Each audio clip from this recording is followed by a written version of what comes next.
अब कबीर साहब कहते हैं, कबीर पिछले पाप से हरि चर्चा ना सुहावे, या ऊँघ है या उठ चले, ना और बात चलावे। जैसे हमने देखा कई बार किसी भगत को हम साथ ले जाते हैं गुरु जी के सत्संग में, ऐसे कह सुन के प्यारते हैं, कोई जान पहचान का शर्म शर्म से आ जाता, तो थोड़ी देर तो बैठता सत्संग सुनता, फिर या तो लटके लेने लग जाता नू, फिर उसका हम छेड़ते, सो मत नू का चल चलेंगे चल, मतलब कुछ काम याद आ गया, ये वो ना तो आप सुने हमने ना हमने सुन दे, क्यों उसके पाप ना टिकन दे। कबीर साहब कहते हैं, कबीर पिछले पाप से हरिचर्चा ना सुहावे, और कह ऊँगे और कह उठ चले, ना उरे बात चलावे। सत्संग हो रहा होता है, वो पहली बार जो हम लेकर के 1-2 बार ऐसा चांस हुआ, तो उसको सत्संग चल रहा है और बीच में कुछ और बात याद दिला देगा, वो काम था ना एक अपने वहाँ जाना था, उसको हम कहते डट जा, थोड़ी देर सत्संग सुनने फिर बातें करेंगे। फिर उनका मैं चलूँ तो आ जाइए, अब जा भाई, हम तो नहीं उठ सकते क्योंकि हम तो जिस उद्देश्य से आए वो काम करेंगे करेंगे। तो हमें पता था भगवान के उस थर्मामीटर से पता लग गया था कि इसके बुखार है अभी।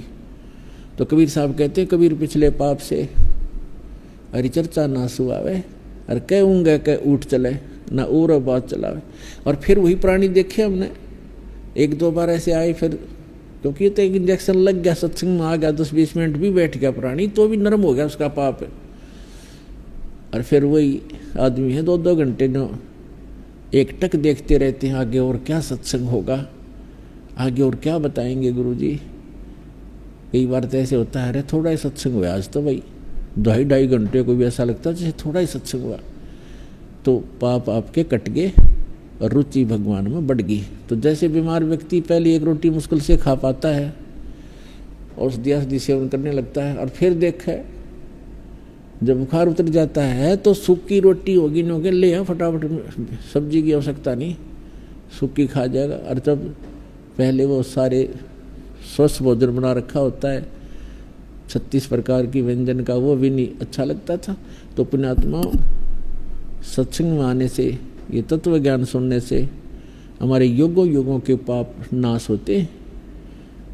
जब तक हम सत्संग में नहीं आएंगे तो वो स्थान ही नहीं जहाँ पर हम पाप नाश कर सकें। जैसे आप संसार में जाते हैं, किसी भी कार्य में जाते हैं, तो वहाँ पर आपको सारी रोजी रोटी रोजगार व्यवसाय के व्यक्ति मिलेंगे, उनकी एक जैसी चर्चा, एक जैसे विचार, एक जैसा भाव, एक जैसी क्रियाएं होंगी।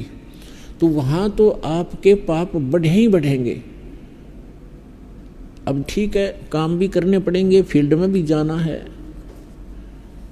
और सब कुछ हमने करना भी पड़ेगा, लेकिन उसके लिए तरीका बताया है। जैसे आप प्रतिदिन कपड़ा पहनते हो